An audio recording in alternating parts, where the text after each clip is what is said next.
Hello जय हिंद मेरे प्यारे मित्रों, आप सभी का स्वागत करता हूं अपने यूट्यूब चैनल ज्ञान एग्जाम प्रिपरेशन में। तो जो भी स्टूडेंट इस बार रेलवे ग्रुप डी एनटीपीसी का एग्जाम 2022 में देने वाले हैं उनके लिए वीडियो काफ़ी महत्वपूर्ण होने वाला है, क्योंकि इस वीडियो में हमने गणित का मोस्ट वीवीआई 20 क्वेश्चन इंक्लूड किए हैं, जो कि आपको एक सेट डेली यहाँ पे आपको प्रोवाइड करवाया जाता है।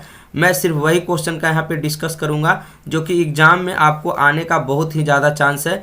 मैंने टीसीएस वाला, जो कि टीसीएस द्वारा जो एग्ज़ाम जो लिया गया था उसका यहाँ पे ओरिजिनल क्वेश्चन पेपर जो आपका ऑनलाइन एग्ज़ाम हुआ था उसी का सलूशन हम इस वीडियो में देखने वाले हैं। यदि आप मेरे साथ सारे सेटों का सलूशन सेट वाइज सेट करके यदि आप करते हैं तो यहाँ से आपको 80% क्वेश्चन लड़ने की गारंटी यहाँ पे मैं आपको देता हूँ कि 80% क्वेश्चन आपको प्रीवियस ईयर से ही देखने को मिलेगा। तो अभी तक यदि चैनल को सब्सक्राइब नहीं किए हैं तो चैनल को सब्सक्राइब कर बेल आइकन को प्रेस कर दीजिए, ताकि आने वाली वीडियो का नोटिफिकेशन आपको सबसे पहले मिल सके। तो चलिए फ्रेंड्स, हम वीडियो का स्टार्ट करते हैं। देखते हैं क्वेश्चन नंबर फर्स्ट।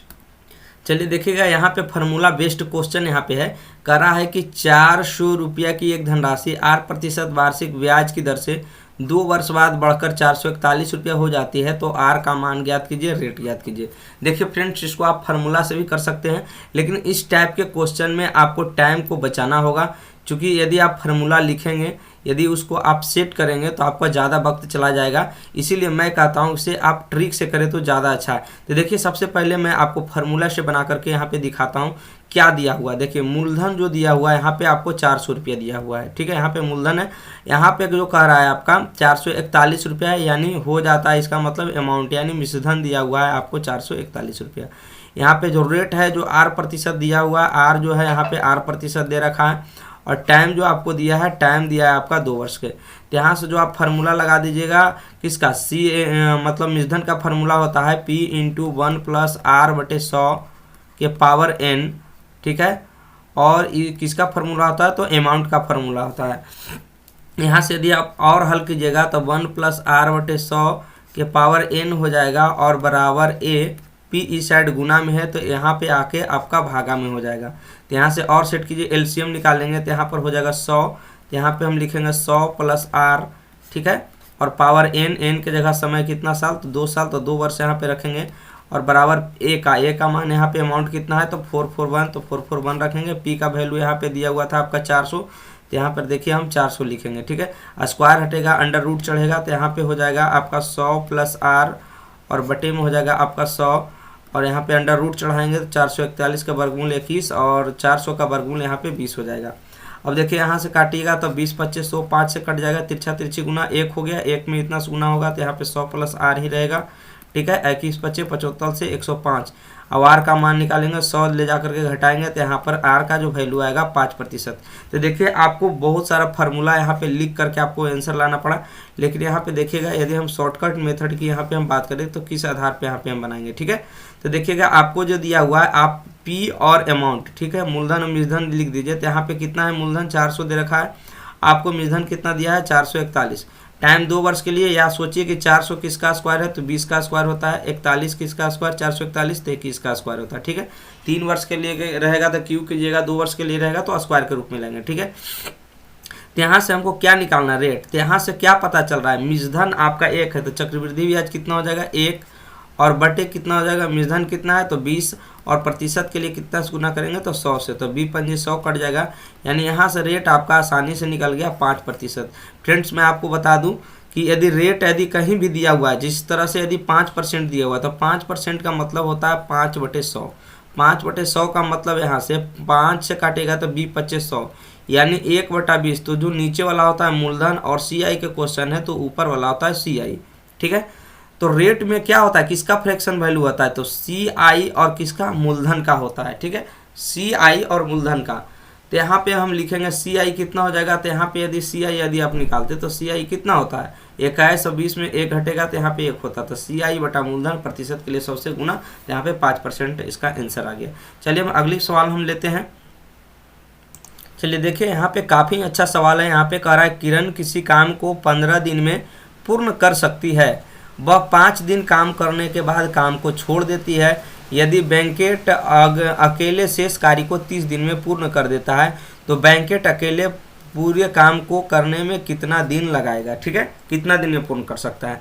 यहाँ पे 2 व्यक्ति की बात किया गया है। तो यहाँ पर जो किरण ने काम करना स्टार्ट किया है, किरण यदि पूरा काम करती तो 15 दिन लगाती, लेकिन 5 दिन ही काम किया। तो बताइए किरण, के से किरण करते, किरण का कितना दिन का काम शेष बच गया? तो सर हम कहेंगे 10 दिन का काम शेष बच गया। चूँकि 15 दिन में पूरा कर सकती थी, 5 दिन कर लिया फिर छोड़ दिया, यानी किरण का 10 दिन का काम बचा हुआ है। उसके बाद बैंकेट साहब आ गए।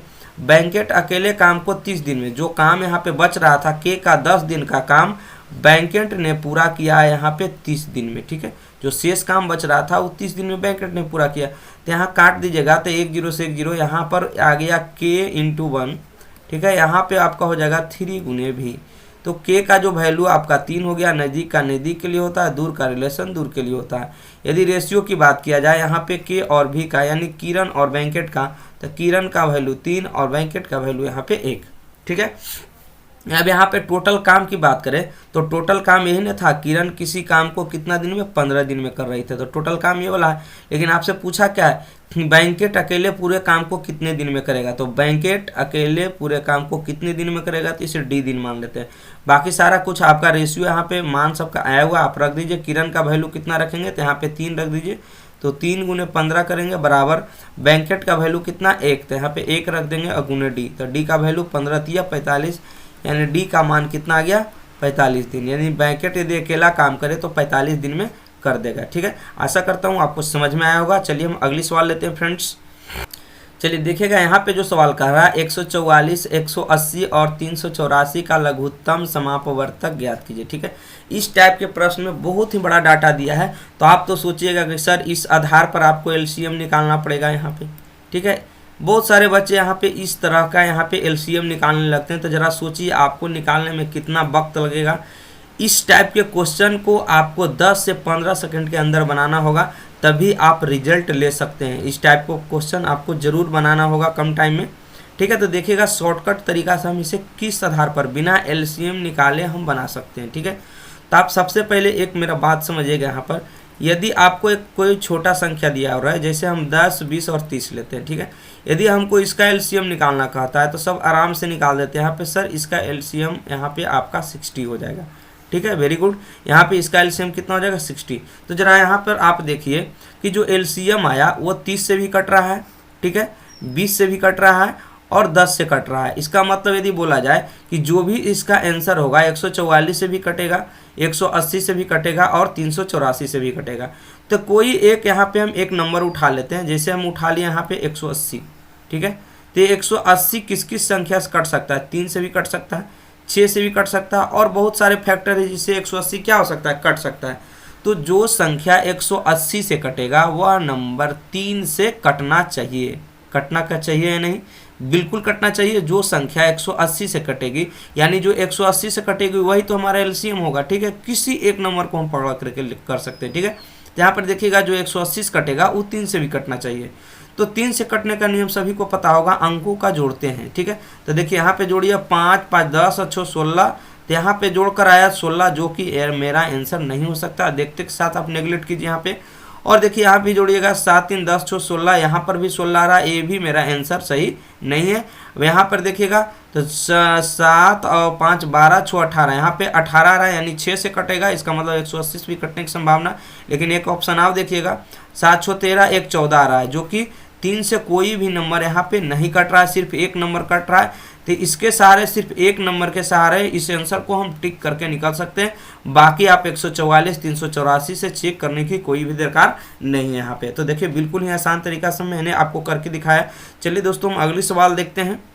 चलिए देखिएगा इस टाइप के सवाल को भी आपको विदिन सेकेंड तुरंत एकदम बनाना होगा, तभी आपका रिजल्ट है जो एग्जाम में हो सकता है। जैसे आपको लिखा गया 54 गुने 6, तो आप 54 को ऐसा संख्या लिखिए जिसका आप वर्गमूल जानते हो। तो जी सर हम 9 का वर्गमूल जानते हैं, उसे 9 गुना 6 हम लिख सकते हैं या नहीं? जी सर बिल्कुल लिख सकते हैं। यहाँ पे 9 के लिए 3 बार हो जाएगा, तो 3√6 गुने √6 हो जाएगा। ठीक है, देखिएगा 3 गुने √6 गुने 1.5 6 हो जाएगा, यानी 6 या 18, या तो पूरा गुना भी कर सकते हैं। तो इसका जो वर्गमूल है आपका हो जाएगा, कितना हो जाएगा, 18 हो जाएगा। ऑप्शन 2 नंबर बिल्कुल ही सही हो जाएगा। चलिए हम अगली सवाल देखते हैं।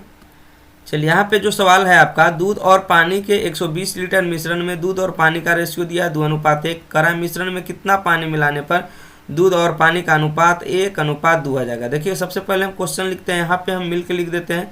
यहाँ पे हम वाटर लिख देते हैं। जो मिल्क और वाटर का रेशियो है यहाँ पे 2:1 दे रखा है, ठीक है। करा कितना पानी मिला दें, कि कितना पानी मिला दें, पानी मिलाने की बात कहा जा रहा है। तो कितना पानी मिला दें कि जो रेशियो मिल्क वाटर का है 1:2 होना चाहिए, ठीक है। ज़रा आप बताइए कि यदि हम पानी मिलाएंगे तो मिश्रण में दूध की मात्रा तो उतना ही रहना चाहिए। जैसे पहले दूध 1 लीटर था, अब भी दूध 1 लीटर होना चाहिए था। चूँकि पानी मिलाए हैं तो पानी मिलाए हैं तो दूध को बराबर होना चाहिए। देखिए यहाँ पे दूध बराबर नहीं है, तो क्या करेंगे, यहाँ पे 2 से आप गुना कर देंगे। कितना से? 2 से हम गुना करेंगे यहाँ पे, तो यहाँ पे क्या हो जाएगा, आपका दूध है जो बराबर हो जाएगा। देखिए यहाँ पे कीजिएगा, देखिए दूध बराबर करना है, मिल्क इस साइड है, तो देखिएगा यहाँ पे 2 लीटर दूध है, तो यहाँ भी 2 लीटर दूध होना चाहिए, ठीक है।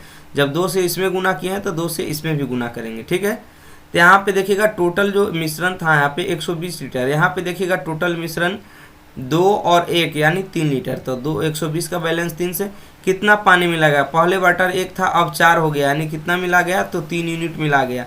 तो जो पूछा गया उससे हम गुना कर देंगे, कितना पानी मिलाया गया, तो 3 यूनिट। 3 से 3 खत्म, यानी जो मेरा टोटल जो मिश्रण यहाँ पे है कितना मिलाया गया, टोटल 120 लीटर पानी यहाँ पे मिलाया गया। तो इसका राइट आंसर जो हो जाएगा 120 लीटर। काफ़ी सिंपल सा सवाल था। चलिए हम अगली सवाल लेते हैं।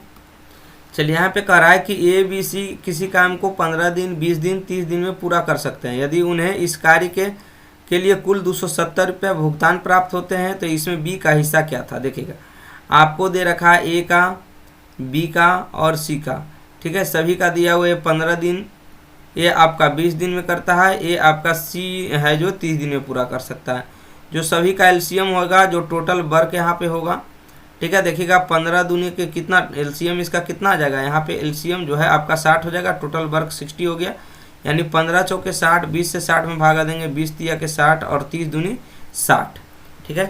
तो यहाँ पे जो टोटल राशि मिला है, तो जो भी पैसा मिलेगा काम के हिसाब से मिलेगा, यहाँ पे इसके हिसाब से, काम के हिसाब से। तो यानी 270 और क्षमता आपका 4 और 3 7 और 2 9, 270 का बैलेंस 9 से करेंगे। और पूछा गया B का हिस्सा, तो B का हिस्सा पूछा गया तो हम 3 से गुना यहाँ पे कर देंगे, ठीक है। तो किसका हिस्सा निकल जाएगा, आपका B का हिस्सा निकल जाएगा। काट दीजिए, 9 तिया 27, यहाँ से 30 बार में कटेगा और 30 तिया 90 रुपया, तो 90 रुपया आपको B का हिस्सा हो जाएगा। चलिए हम अगली सवाल देखते हैं।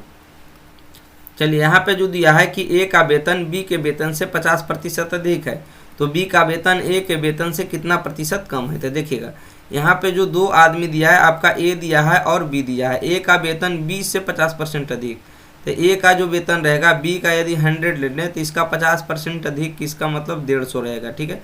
आप काट दीजिए यहाँ से, तो 25 छक 150 इसमें हो जाएगा, और 25 चौक 100, 50 से काट दीजिए, 50 दूनी 100 और यहाँ पर आपका 3 हो जाएगा, 50 तिया 150, यानी कितना हो गया आपका 3 और 2 रेशियो में, ठीक है। अब करा B का वेतन A से कितना प्रतिशत कम है, तो B का वेतन A से कितना कम है, तो आपका कितना कम है, तो 1 कम है। तो 1 कम है किसके वेतन से पूछा है, तो A के वेतन से, तो बटा में 3 लिखेंगे और प्रतिशत के लिए 100 से गुना करेंगे, ठीक है।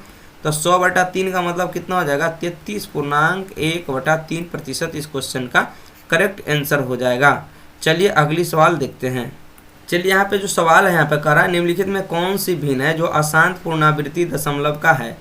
जब कभी भी आपको ऐसा क्वेश्चन पूछता है, अशांत कह रहा है, अशांत का मतलब होता है जो कभी नहीं कटे, दशमलव के बाद लगते जाए, वो अशांत हो गया, ठीक है।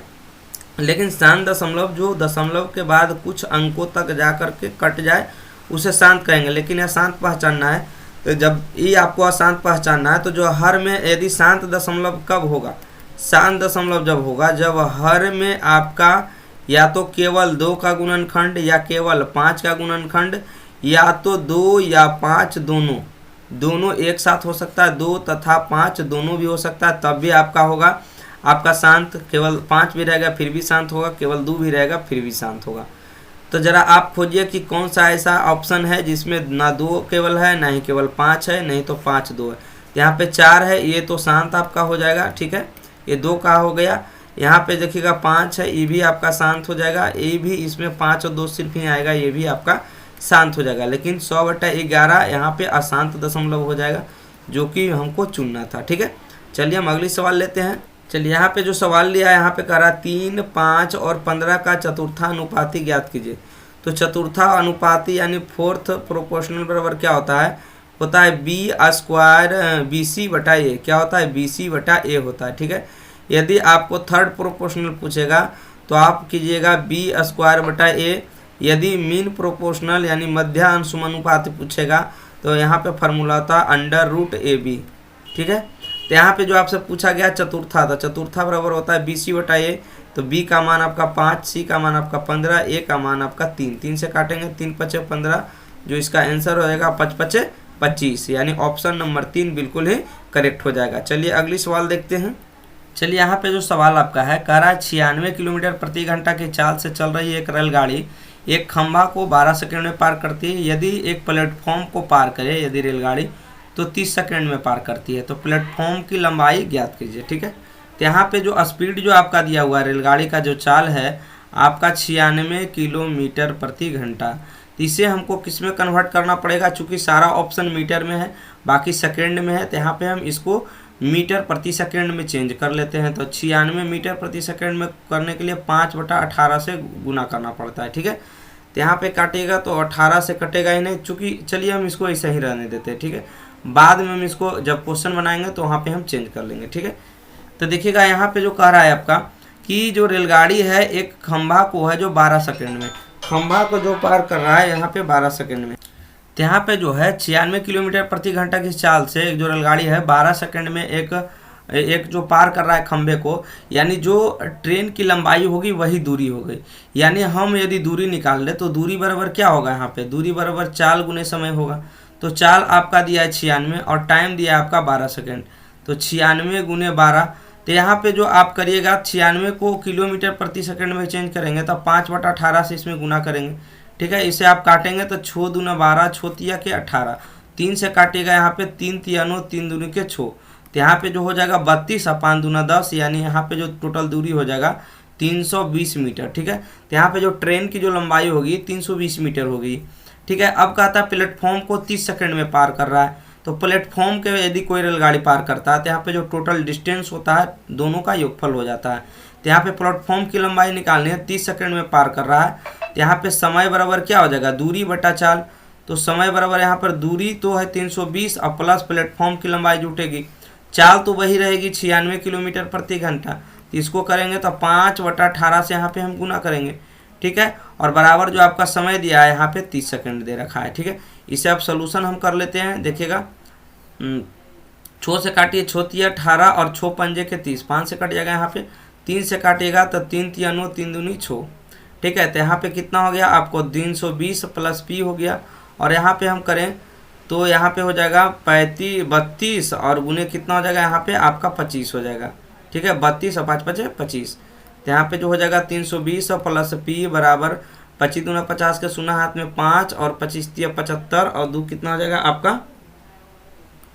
यहाँ पे टोटल जो है आपका 800 आ जाएगा। ठीक है, तो यहाँ पे जो हम प्लेटफॉर्म की लंबाई की यदि हम बात करें तो 800 और माइनस हो जाएगा 320, तो यहाँ पे आप घटाइएगा तो आपका कितना आ जाएगा? 480 मीटर। तो 480 मीटर इस क्वेश्चन का करेक्ट आंसर हो जाएगा। चलिए हम अगली सवाल देखते हैं। चलिए यहाँ पे जो देखिएगा वह संख्या ज्ञात कीजिए जो 510 और 270 में से घटाने पर प्राप्त संख्या का महत्तम कितना आना चाहिए? 24 आना चाहिए। ठीक है, तो देखिएगा बारी बारी से यदि घटाइएगा, आपका 510 दे रखा और 270, यदि हम 16 को लेस करते हैं तो यहाँ पे यदि हम 16 को घटाते हैं तो 10 में 6 गया 4, यहाँ पे हो जाएगा आपका 0, यानी 10 में से एक जगह बचेगा 9, यानी 494 हो जाएगा। यहाँ पे यदि आप 16 घटाते हैं तो 10 में 6 हो गया 4, यहाँ पे 6 में से एक जगह 5, यानी 254। तो ये किससे कटना चाहिए? तो सर तो 24 से डिवाइड होना चाहिए, चूँकि HCF इसका कितना आ रहा है? 24। तो यहाँ पर देखिएगा 24 से वही नंबर कटेगा जो 3 से भी कटना चाहिए, वह संख्या 24 से भी कटेगी।